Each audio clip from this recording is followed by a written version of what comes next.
Hello friends, આજે આપણે બનાવવાના છીએ કાઠિયાવાડી ભાણું. કાઠિયાવાડી ભાણું એટલે અડદની દાળ, બાજરીનો રોટલો અને લસણવાળી ચટણી. તો આવો રેસીપી ચાલુ કરીએ.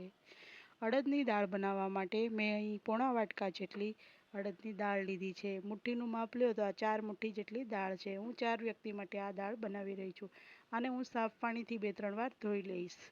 હવે મેં ગેસ ઉપર એક કુકર મૂક્યું છે. એમાં 2 ગ્લાસ જેટલું પાણી રેડ્યું છે. પાણી ગરમ થાય ને એટલે આપણે દાળ ઉમેરી દેવાની છે. પાણી ગરમ થઈ ગયું છે. હવે આપણે આ દાળ ઉમેરી દઈએ. હવે એમાં 1 ચમચી જેટલું મીઠું અને 1 મીડિયમ સાઇઝનું ટમેટું કટ કરી અને નાખી દેવાનું છે. ટમેટાને આ રીતના દાળમાં બાફવામાં જ નાખી દેવાનું છે.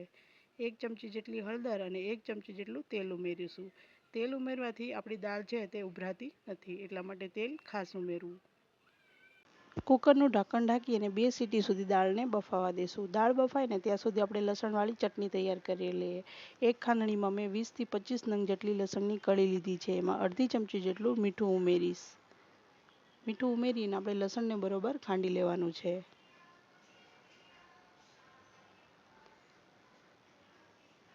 આપણું લસણ ખંડાઈ જાય ને એટલે એમાં 4 ચમચી જેટલું હું મરચું પાવડર ઉમેરીશ.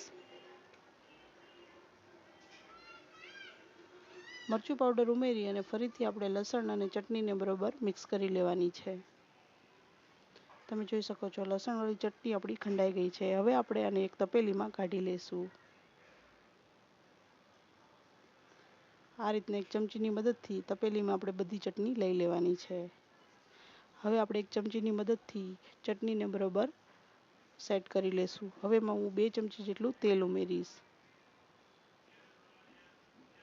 હવે આપણે ચટણી અને તેલ મિક્સ કરી અને ગેસ ઉપર એને મૂકી દઈશું. ગેસ ચાલુ કરી અને ગેસ પર આપણે ચટણીને મૂકી દેવાની છે. હવે આપણે તેલ ઉકળે ને ત્યાં સુધી ચટણીને ચડવા દેવાની છે. વચ્ચે વચ્ચે ચટણીને આપણે હલાવતા રહેવી, જેથી આપણી ચટણી છે તે બળે નહીં. આ રીતના આપણે તેલ ઉકળે ને ત્યાં સુધી તેને 1-8 મિનિટ માટે આપણે ગેસ ઉપર ચડવા દેવાની છે. તમે જોઈ શકો છો આપણું તેલ છે તે ફૂલ ઉકળી ગયું છે. હવે આપણે ગેસ બંધ કરી અને ચટણી ઉતારી લેશું. હવે આપણે દાળમાં નાખવાનો મસાલો તૈયાર કરી લઈએ. એમાં મેં 4 થી 5 લીલા મરચાં લીધા છે અને 8 થી 10 લસણની કળી લીધી છે. અને આપણે ખાંડી અને એક પેસ્ટ બનાવી લઈશું. આ રીતના પેસ્ટ તૈયાર કરી લેવાની છે. હવે આપણે 7 થી 8 લસણની કળી લઈને એને આપણે ઝીણું કટ કરી લેશું. આ લસણને હું વઘાર માટે યુઝ કરીશ. 7 થી 8 મીઠા લીમડાના પાંદડા અને અડધી ચમચી જેટલું મેં જીરું લીધું છે. હવે આપણે દાળ ચેક કરી લઈએ. આપણી દાળ છે તે બરોબર બફાઈ ગઈ છે. આ એકદમ મેશ પણ નથી થઈ અને આખા દાણા પણ નથી. એ રીતના દાળ આપણી પરફેક્ટ બફાઈ ગઈ છે. હવે આપણે ગેસ ઉપર એક કડાઈ મૂકી એમાં 2 ચમચી તેલ નાખીશું. હવે આપણે વઘાર માટે તૈયાર કરેલું લસણ, મીઠા લીમડાના પાન અને જીરું ઉમેરી દઈશું. આપણું જીરું બરોબર શેકાઈ જાય અને લસણનો કલર બ્રાઉન થવા લાગે ને એટલે આપણે એમાં 1 ચમચી જેટલી હિંગ ઉમેરી દઈશું. હિંગ ઉમેરી તરત જ આપણે જે મસાલો તૈયાર કર્યો છે એ મસાલો ઉમેરી દઈશું. બધું બરોબર મિક્સ કરી લેશું. હવે આપણે દાળ ઉમેરી દઈશું.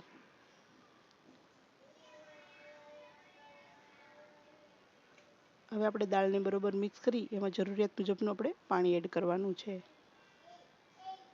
મેં અહીં 1.5 ગ્લાસ જેટલું પાણી લીધું છે. એ જ કુકરમાં હું પાણી નાખી અને આ પાણી એડ કરી દઈશ. હવે અડધી ચમચી જેટલી હળદર યુઝ કરીશ. 2 ચમચી જેટલું જીરું નાખીશ. બધું બરોબર મિક્સ કરી લેશું. હવે આપણે જે ચટણી તૈયાર કરી હતી ને એમાંથી આપણે અડધી ચમચી જેટલી ચટણી ઉમેરીશું.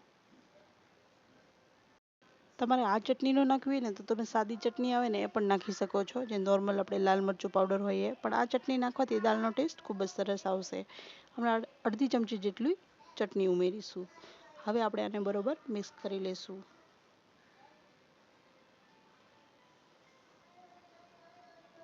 હવે આપણે આ દાળને ઉકળવા દેવાની છે અને વચ્ચે વચ્ચે આ રીતના હલાવતા રહેવાની છે, કેમ કે અડદની દાળ છે ને એ જડદન નીચે ચોટી જાય છે. એટલા માટે આપણે દાળને આ રીતના મિક્સ કરી અને હલાવતા રહેવાનું છે. આપણી દાળ થઈ ગઈ છે. હવે આપણે ગેસ બંધ કરી અને ફ્રેશ ધાણા ઉમેરી દઈએ. તમે જોઈ શકો છો આપણી દાળ બની ગઈ છે. હવે આપણે ગેસ ઉપર તાવડી મૂકી અને બાજરીનો રોટલો બનાવશું. આ રીતના ગેસ ઉપર આપણે તાવડી તપવા માટે મૂકી દેવાની છે. એક સાફ કપડાથી તાવડીને થોડી સાફ કરી લેવી. હવે આપણે એક વાસણ લેશું. એમાં આપણે અડધી ચમચી જેવું મીઠું નાખશું. આપણે ચાળણીની મદદથી લોટને ચાળી લેશું. હવે આપણે પાણીની મદદથી આપણે લોટ તૈયાર કરવાનો છે, લોટને બાંધવાનો છે. જેટલું પાણી જરૂર પડે એટલું ઉમેરતા જશું ને આપણે લોટને મસળી અને આપણે તૈયાર કરશું.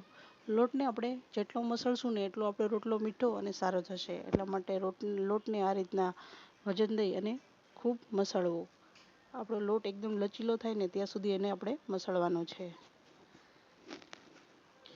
લોટ તમારો જેટલો સારો મસળવાનો હશે ને રોટલો તમારો એટલો સરસ બનશે. એટલા માટે બને એટલો સારી રીતના લોટને આપણે આ રીતના મસળી લેવો. લોટ તૈયાર થઈ ગયો છે. આ રીતના એક લુવો તૈયાર કરી લેવો.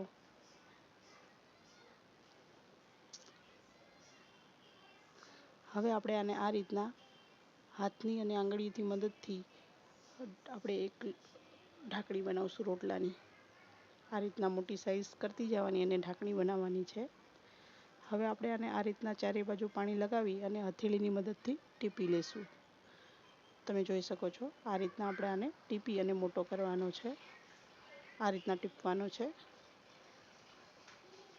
બંને હથેળીની મદદથી આપણે પ્રેશર દઈ અને રોટલાને મોટો કરી લેશું.